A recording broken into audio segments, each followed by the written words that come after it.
To our session to introduce the Zero Project Call for Nominations 2026. If you can please take a seat and then we will start.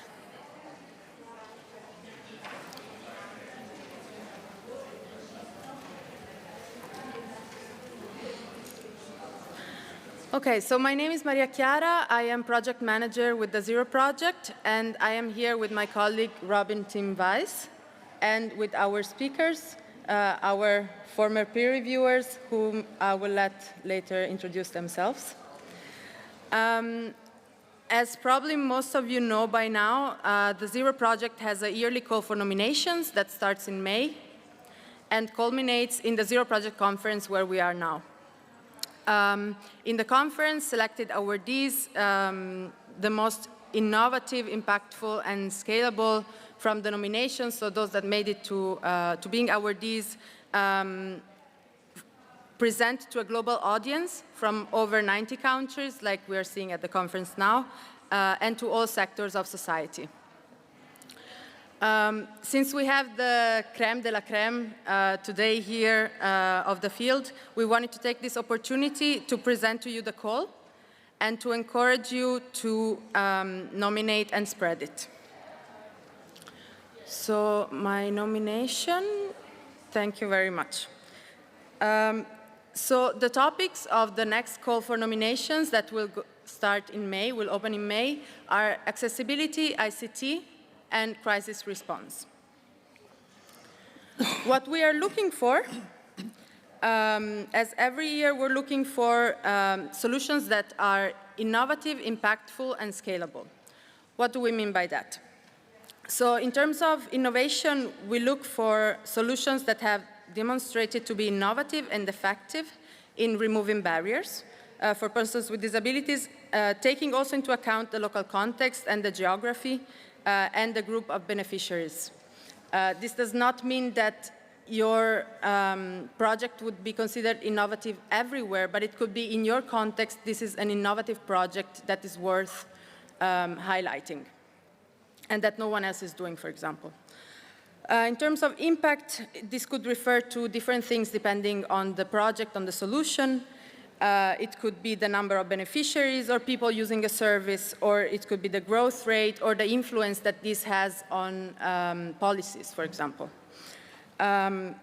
It has to be mentioned that any nomination, any solution that is nominated should be already have been deployed and currently ongoing and should have already had an impact.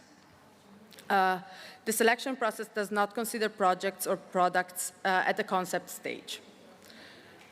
In terms of scalability, all nominations are reviewed for their potential in replicating, which is what we also aim to do with the conference, with sharing these solutions so that they can benefit as many persons with disabilities as possible worldwide.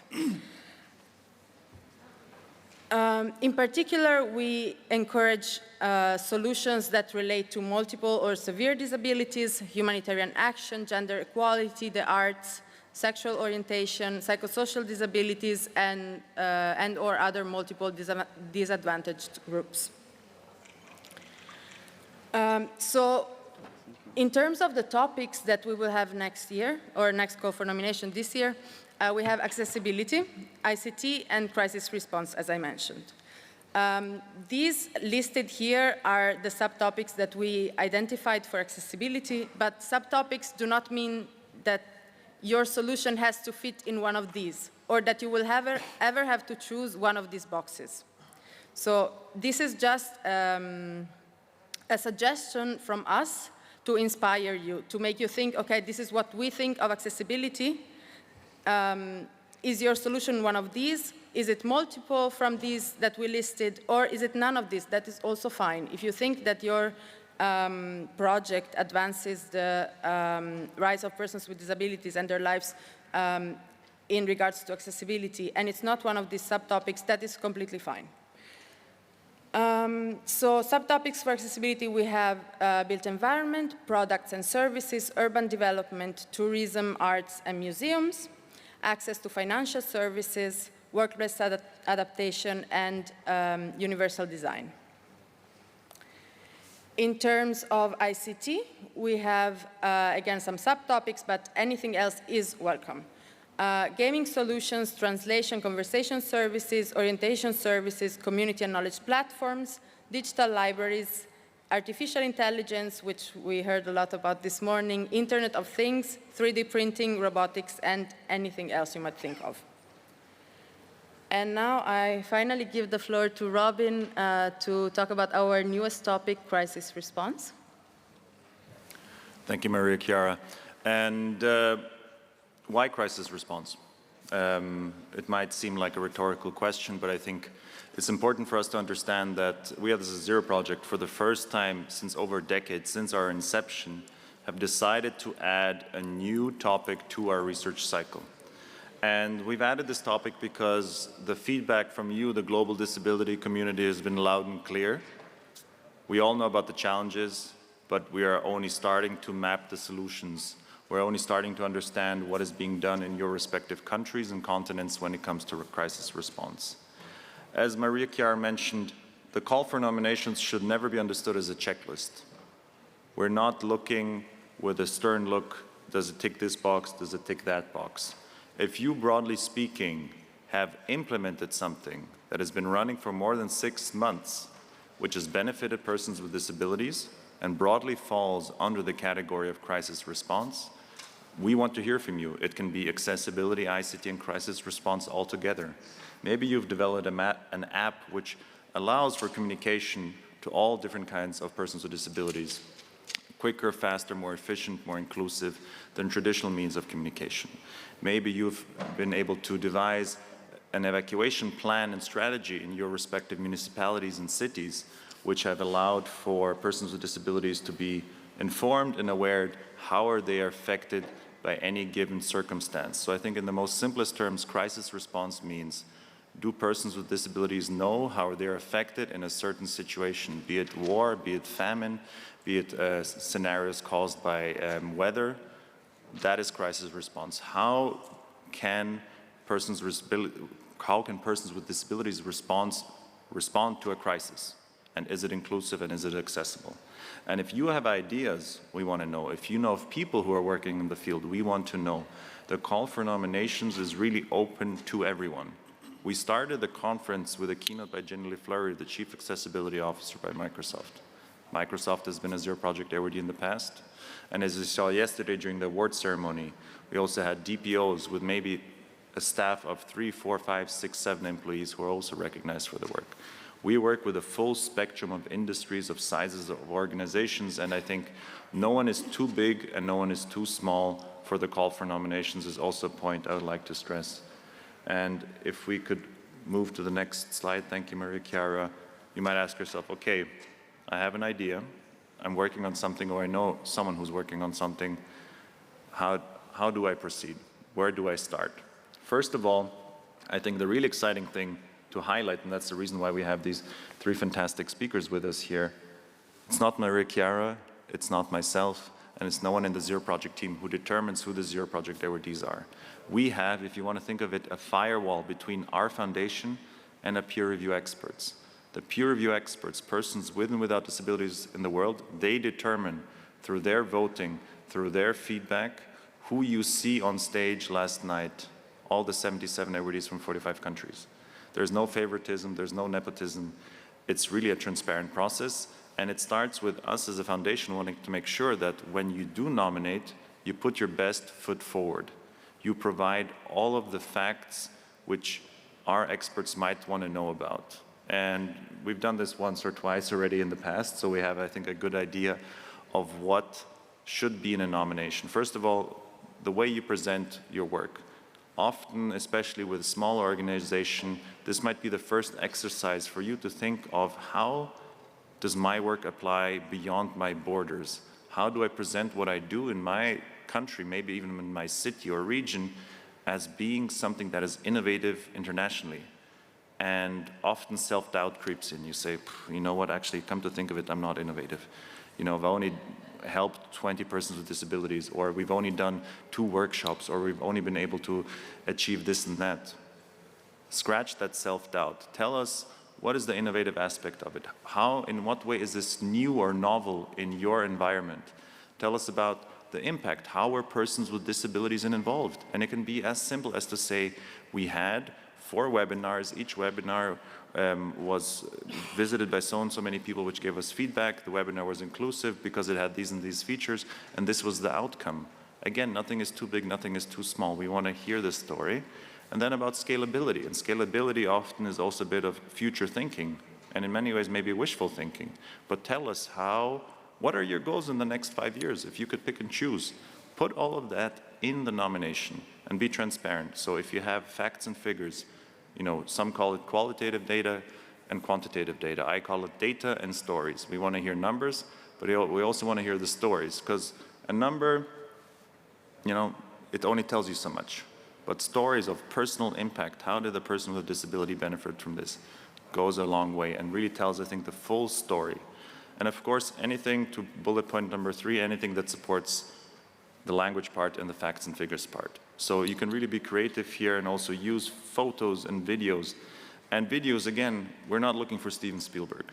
Every one of you has a smartphone. I think that even across the world is a benchmark. Use that smartphone. Maybe it's a selfie, maybe it's you recording simply. We'll have built environment, accessibility of the built environment. Walk through the facility that you made accessible and inclusive. It's a walkthrough video. You do this in a minute or 2, and it's done. We're not, again, looking for polished videos with nice transition shots and, no one's winning any influencer awards. We simply want to visualize and see also what you're nominating. And in the next slide, you might, if you have good enough eyes, see in the top left-hand corner, this is what Be My Eyes nominated a couple of years ago. Be My Eyes rings a bell, anyone? Opening keynote in the opening ceremony. So this is what Be My Eyes sent back in, correct me if I'm wrong, Maria Chiara, 2022, I think, right? Be My Eyes nominated in 2022? Yes, so this is what Be My Eyes nominated in 2022.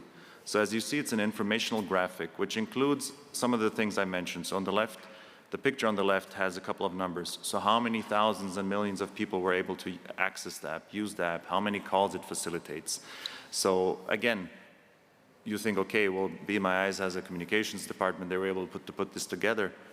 We're not looking for something as polished and beautiful as this. A Word document or a simple outline with the facts and figures fully suffices.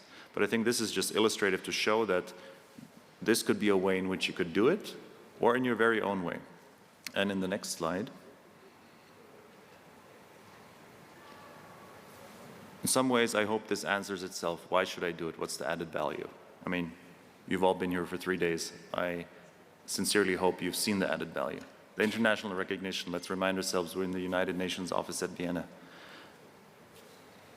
I mean, let it sink in. For a lot of these organizations, this is maybe the first time they've left their region or country, and they're here at the United Nations. The Director General of the United Nations is personally congratulating and awarding you. You're having access to people and organizations you might otherwise not have had access to. So I think this really is, among others, what we would like to believe is the added value. We are open, we're flexible, we're willing to go above and beyond to enable your success also with the Zero Project Scaling Solutions Program. We've had 3 sessions of the Scaling Solutions Program at the conference. So in case you haven't heard, this is the idea that a subset of our awardees receive, let's call it our in-house accelerator program, access to mentors who really understand and ideate together and figure out a way how you can scale your specific program initiative. Is it maybe that you would like a licensing agreement in a specific country? Maybe you want to enter a new market with your software or product. All of that is discovered together with the support of the Zero Project.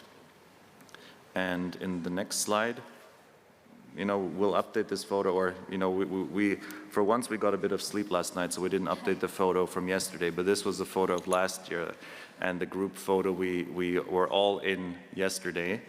And I think this just really summarizes and brings it full circle. And Erika, do you want to point out, you're somewhere there. Do you know where you're in the group photo? Erika. You're somewhere in the group photo. Do you know where? Left, right? Where are you? In the center, left side. In the center left side, exactly. So we'll be hearing very soon from our both peer review members, but also Erika and Lars, also former Zero Project Awardees. And they'll be telling you more about the peer review process, because it's easy for me to say how great or not great it is, but you'll hear the unfiltered, candid feedback from the peer review members and why they give us their time, and also to encourage you to be part of that peer review member body. So if one of the things we would like for you to walk away with from today's session is not only to nominate your work or to reach out to someone who would like to nominate the work, but to let us know, point 3, would you like to be a peer review member? Would you like to give us your time and expertise? Please approach myself or Maria Chiara after the session and let us know. We rely on your time and expertise, otherwise we can just pack up and go home. Without you as the community, none of this happens. And in the next slide, kind of again reaffirming, and not to beat our own drum too much, but we've been here in the United Nations for over 10 years. You've heard from the Director General, we're going to be signing a memorandum of understanding soon, so we feel very privileged to come back here. And this is the point where you can take out your digital calendars or your paper calendars or your notebooks and write down Zero Project Conference 2026, Wednesday, February 18 through Friday, February 2026. So for those of you who are super enthusiastic, you could even book your flights already, but that would be asking too much. But keep in mind that, what is it? Third week of February, don't do anything in the third week of February. Don't tell your relatives to get, any weddings or any birthdays. Cancel all your plans and keep the third week of February free. And I'll pass back to Maria Chiara, who will let you know a bit more. Okay, I'm ready. I'm going to nominate. What happens then in the months to come? Thank you, Robin. So for the awardee journey, or how to start your call for nominations, if we could please keep showing the slide, thank you. So the call will open, as I mentioned, in May this year, and it usually is open in May and June. So that is the window in which you can nominate. Then during June and July, when Zero Call 26 closes, we will start the selection process that will go from June until October of this year, 2025. The reason why it's so long is that all projects undergo 2 rounds of peer review and voting, in which we involve hundreds of experts from our network, many of whom are here at the conference. So this is why the process takes from June to October. And then the awardees are announced on December 3rd, 2025, and the awardees will be presenting at the conference, as Robin said, the 3rd week of February, here. So about the peer review, and now we get to our speakers as well, I just want to say a few words about how the peer review works. So the peer reviewers receive the projects in advance, and they're able to review it. It's usually 10 projects. They're able to review the projects in advance and look at all the materials that have been submitted. And then the peer reviewers meet in a peer review webinar that we organize to evaluate these projects. Depending on the time, there is more or less time for discussion and for comparing notes and sharing insights, because we have peer reviewers from all over the world, and in very different fields as well. So everyone can bring sort of their unique insights on the topic. Yes, so this is how the webinars work. It's usually maybe 1.5 hours webinars. So this is the amount of work that we're talking about as well, because one has to be realistic. Yes, so I would pass it back to Robin now to moderate the discussion with our speakers and peer reviewers. Yeah, happy to do so. And as Maria Chiara mentioned, before all of them dive in, they'll have the opportunity to introduce themselves. And you'll see very interesting peer review members, we decided to kind of take as a snapshot of the hundreds, if not thousands, of people that we have worked with in the past years in terms of the peer review process. And I think I would start with a very simple question. What did you like about the peer review process? What was appealing to you? And maybe we could start with Erika. And if you'd like to introduce yourself and give us a bit more insights, what drew you to the peer review process? Okay, thank you, Robin. First of all, congratulations to you all, and thank you so much for the wonderful Zero Project team. I can't believe I'm sitting here. It's such a privilege, and I feel very humbled. I was very new to this peer review process. I can give a testimony how Zero Project invite everyone to be part of this wonderful initiative. Although I was very nervous in the beginning, it's such a heavy responsibility to choose an awardee, but the process was very simple and accessible, so it was very much simpler than I expected. The guidance we received was very clear, making it easy to assess each project and understand how to score them. We dedicated just 1.5 hours to do this important work, but every project was reviewed with great care and respect. And personally, I learned so much from different perspectives. It was very inspiring. So I'm very grateful for that. Thank you, Erika. And I think because you're very busy with the White Hands course Nippon, as is Lars with the Nordic Welfare Center in Antonio in Spain. So it's also often a question we get, okay, peer review experts, maybe some of you work in the university and this sounds like weeks and weeks of time and effort. So I think, Erika, thank you for sharing with us. It really is 1.5 hours of your active participation in the peer review webinar, and anytime you're willing to put forward to reviewing the documents and the nominations ahead of time. So just to build on what Erika said, you get full access to every single piece, document, text, Word, PowerPoint, video, which the nominees send, and you can review it at your own discretion. And all of that is then recapped in the peer review webinar by one of our Zero Project members, be it Marie, Chiara, myself, Anna, or anyone else in the team. We present it in a PowerPoint, and then a discussion ensues. And that's kind of how you can imagine the peer review webinar. But Lars, perhaps if you would like to also introduce yourself, your affiliation, and to let us know what you liked about the peer review webinar.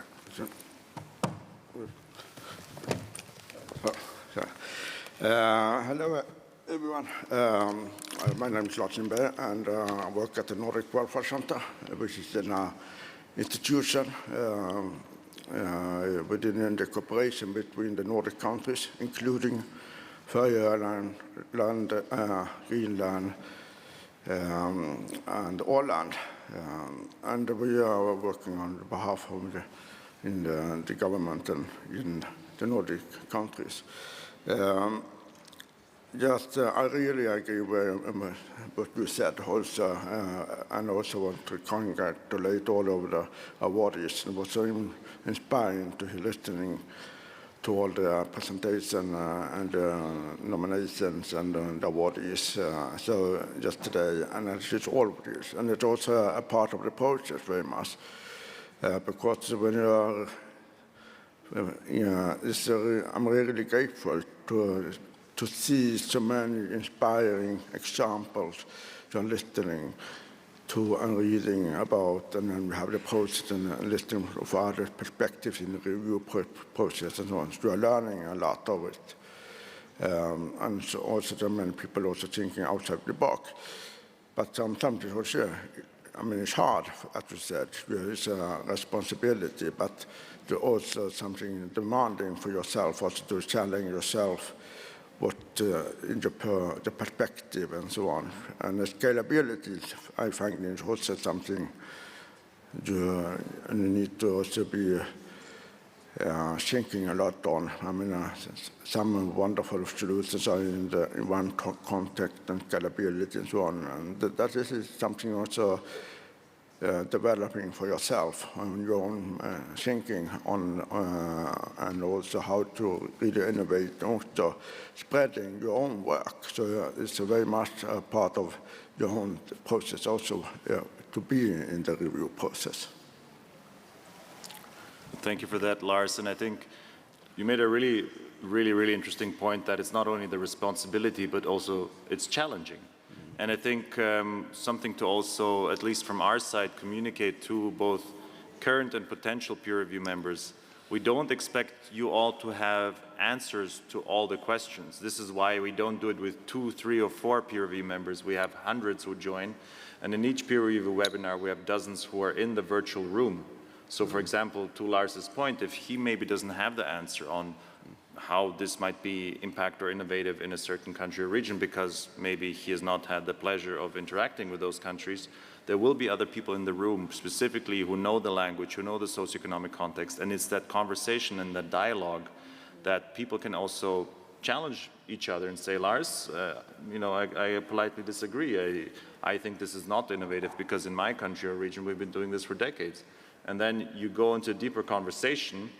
And all of this is noted, by the way. So Maria, Chiara, and ourselves, and also artificial intelligence, you know, is gathering the transcript, is gathering the notes, and all of this goes into then the deliberation of not only the numerical scores, but what was the verbal feedback from all of the peer review members. With that being said, Antonio, the same question to you. What did you like about the peer review process? And you've done it once or twice. Maybe also, as you introduce yourself, outline how many times have you been a peer review member for us? Yeah, thank you very much. Thank you very much for the invitation to join this session. My name is Antonio Martínez. I am professor for legal and political philosophy at the University of Elche in Spain. And since in the last 20 years, I've worked on the field of disability law, the rights of persons with disabilities, and I've been especially active in labor inclusion of persons with intellectual disabilities. And I must say I came to the very first Zero Project conference in 2012, which didn't take place in the United Nations, but somewhere else. And later on, I was awarded in 2018. My university was Zero Project Awardee because of a program, of a training program for persons with intellectual disabilities that we developed at the university. And I don't know, but sincerely, I must say that I think I have probably the record of participation in Zero Project conferences. I've been in almost all of them since 2012. And Zero Project has helped me to know best practices for social inclusion of persons with disabilities, which are implemented in different countries of the world. It has helped me to see what's going on. I think this is the most important conference in the world in the field of disability.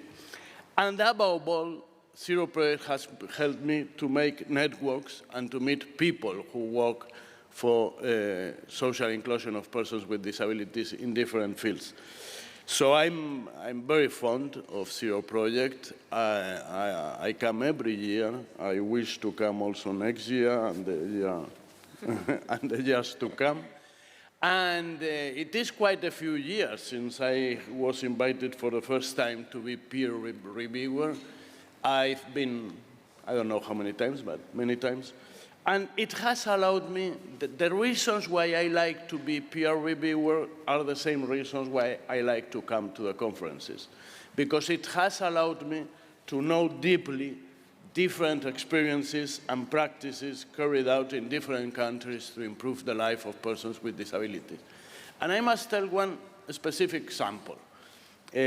One of the nominations I had to review some years ago was a film made in Ireland in 2017, which dealt with a very delicate question, sexual freedom of persons with intellectual disabilities. The name of this film is Sanctuary. It is an excellent film.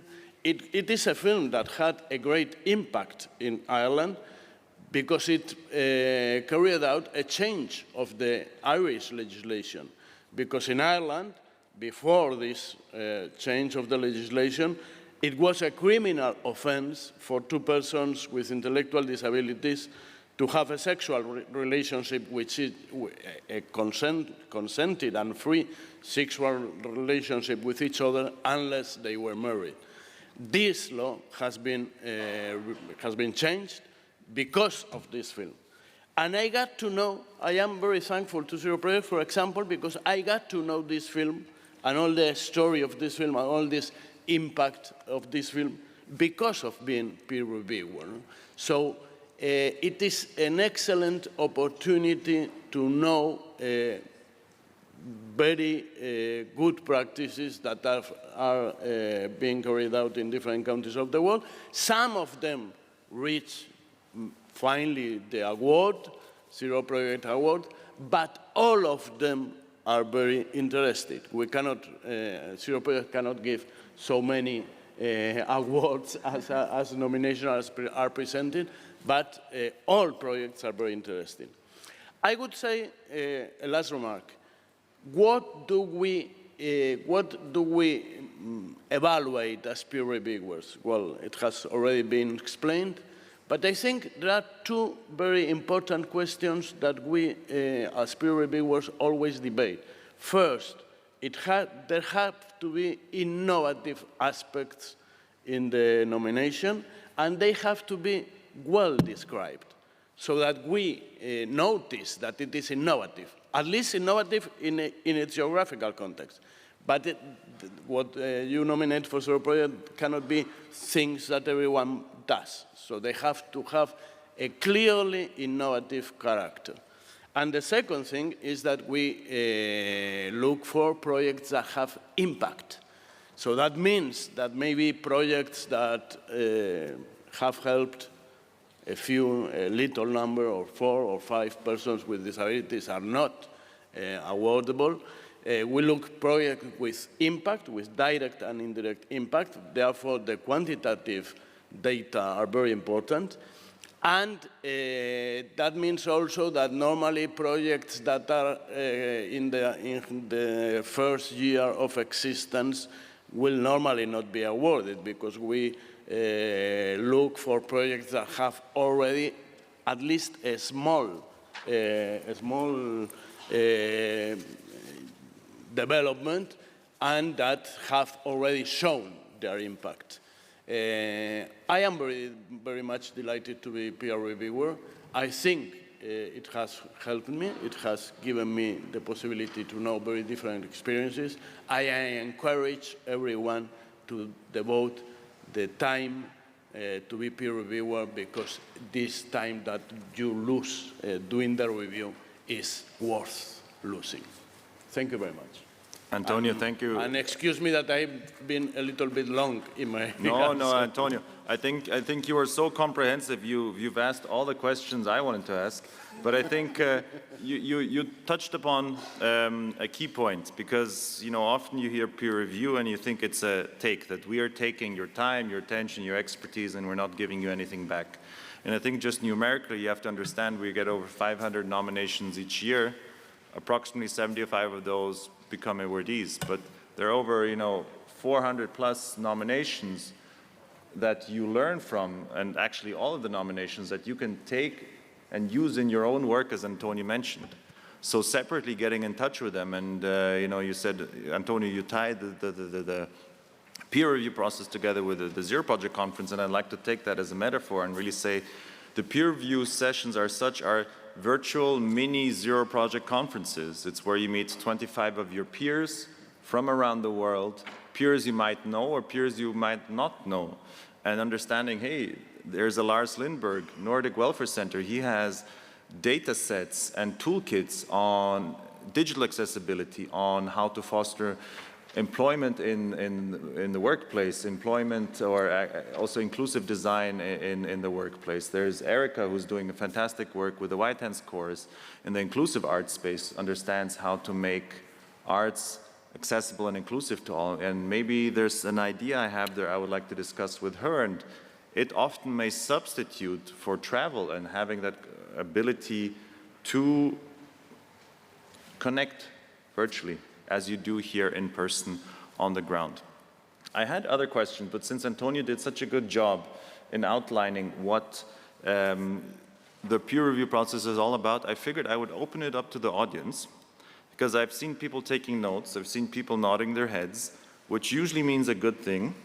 So any questions that you might have specifically to our peer review members to maybe pick their brain and more, if there were specific aspects which might be unsure or where you would like some more insights, please do not hesitate. So just raise your hand and I'll take all the questions you have.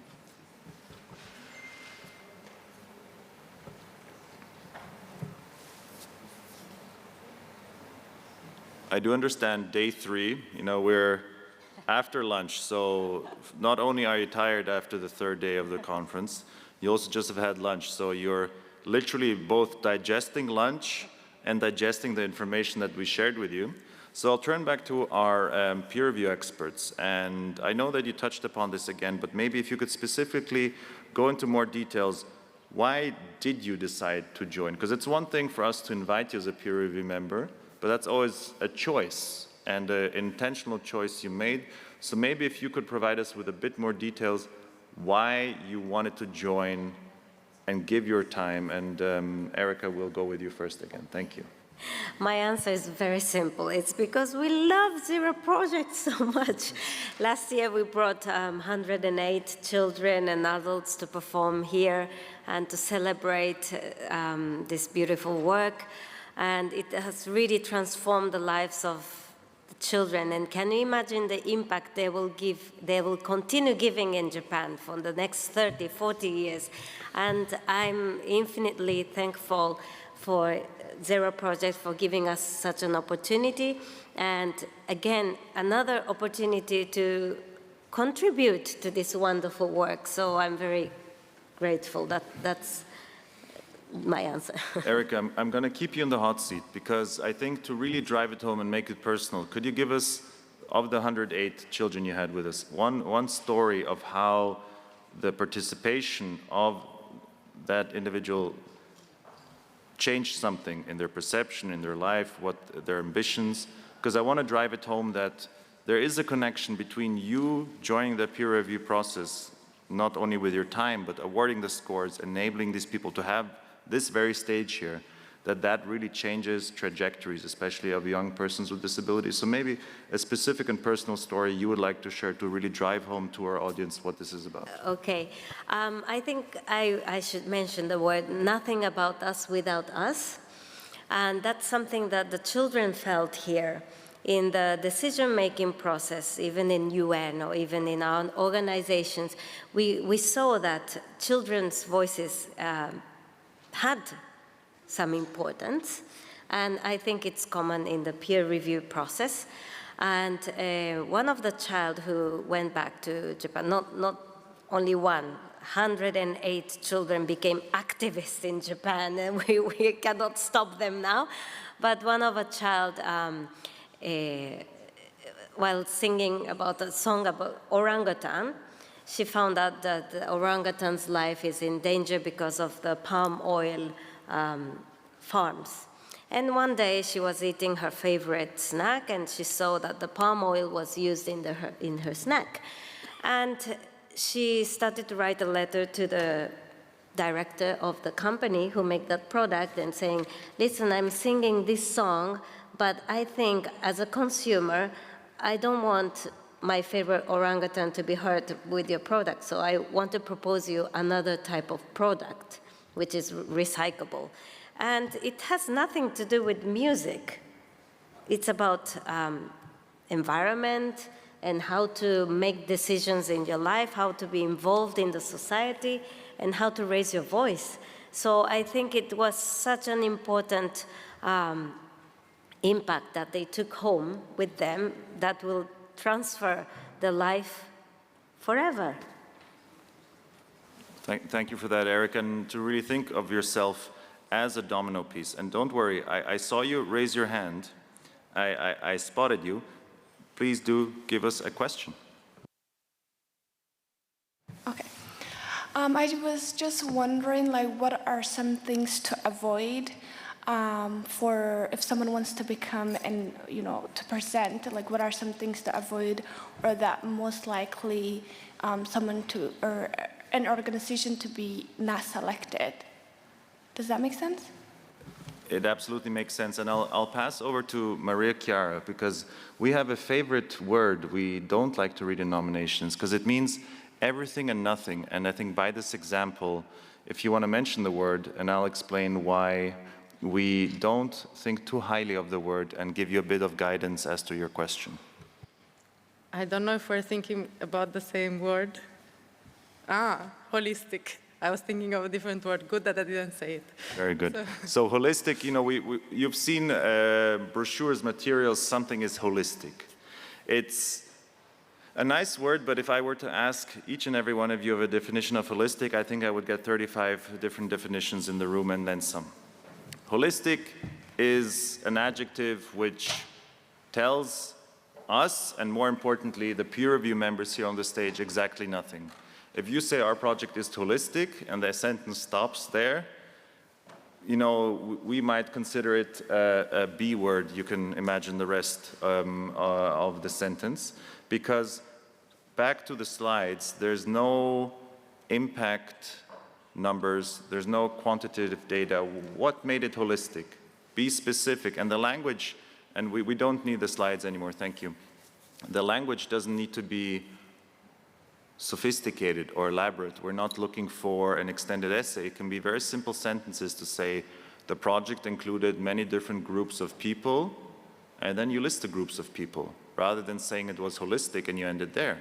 Let us know in detail, in simple terms, who was involved. And I think that would be the things I would say to avoid, to also avoid too much abstract information, but be detailed and also be open.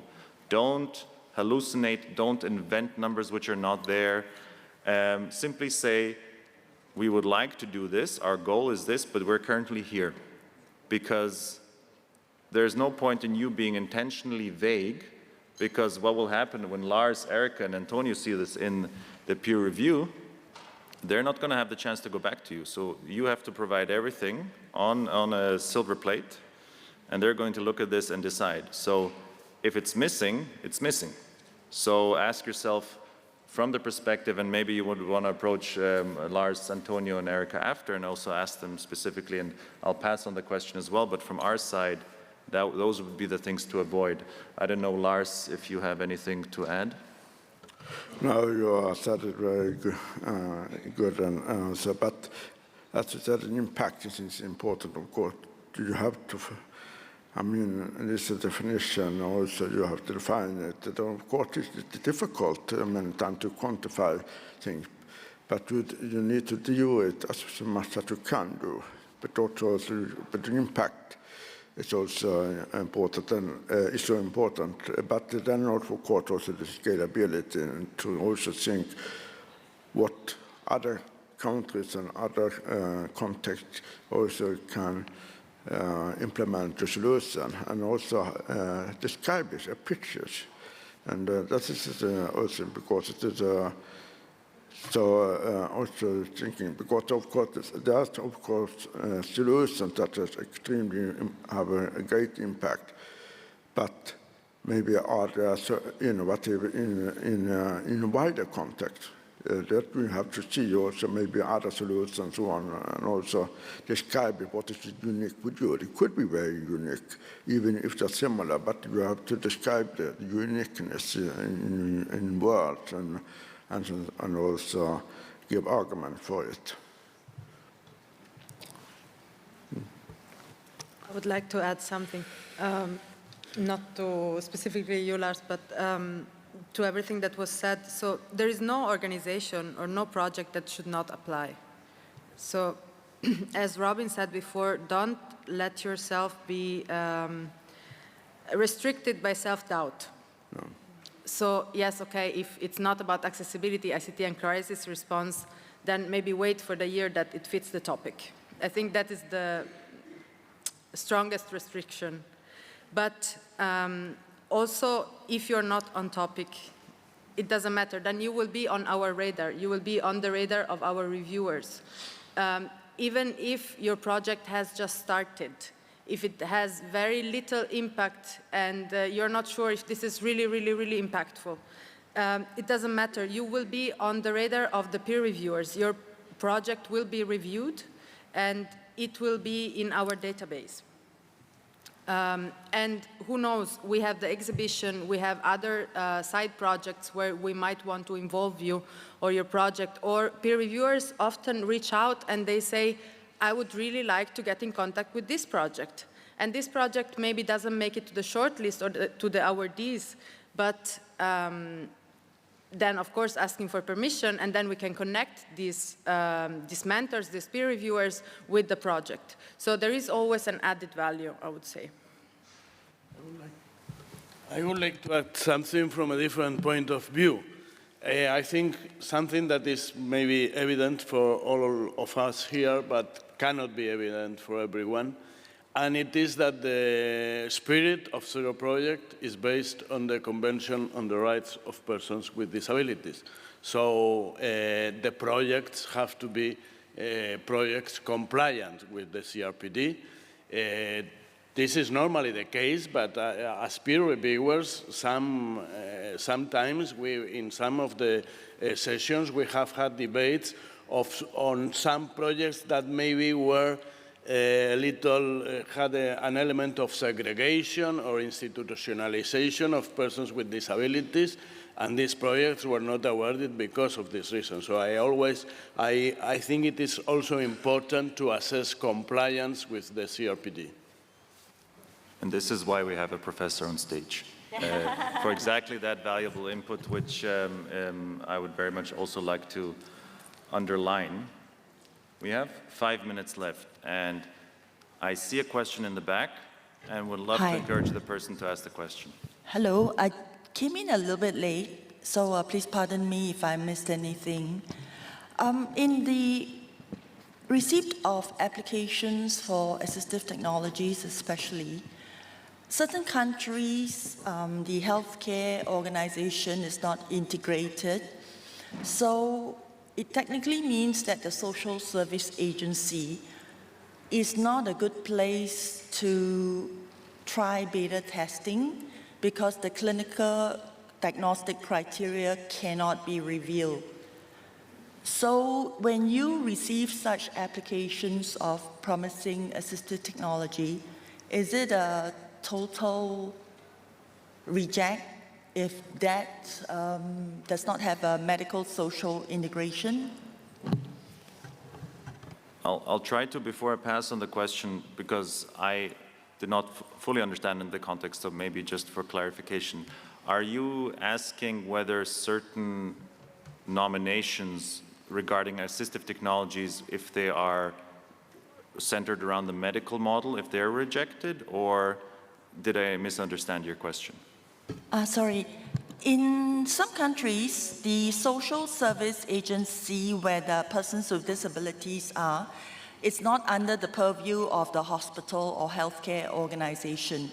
So if you have assistive technology that you want to test, clearly the individuals in these social service agencies will have very limited clinical diagnostic information, and that cannot also be included in the methods section. Would any of our speakers have any insights to that? Yeah, I don't see any problem, I think. I mean, if you have an innovative solution of assistive technology and you have tested it and it has impact and it has already had impact, we do not, the issue if it has, if you have diagnostic clinical information or not, I think it's not an important issue. So I think the important issue is that you have proved this technology, and this technology has impact on the life of persons with disabilities. The organizational aspects are not so important. It may be. No, and I think it's a really good point actually to end on, exactly this exchange we just had, that you provided me with information, it was uncertain and unclear to us, I went back to you, you clarified, and we got an answer. And that is also since we have that firewall between the Zero Project team and the peer review experts, we have the luxury to go back to you. And to Maria Chiara's point, if in doubt, nominate. If we see there are missing gaps, or there's information where maybe something was copy-pasted and you forgot the last paragraph and it reads a bit funny and we're unclear as to what exactly this might mean, we will go back to you, because we will always give you the benefit of the doubt. It is in our vested interest as the Zero Project for you to put your best foot forward, because if you put your best foot forward, the peer review members on stage here, Lars, Erika, and Antonio, can do the best possible job because they have all information and all data at their disposal, and then they can make the most educated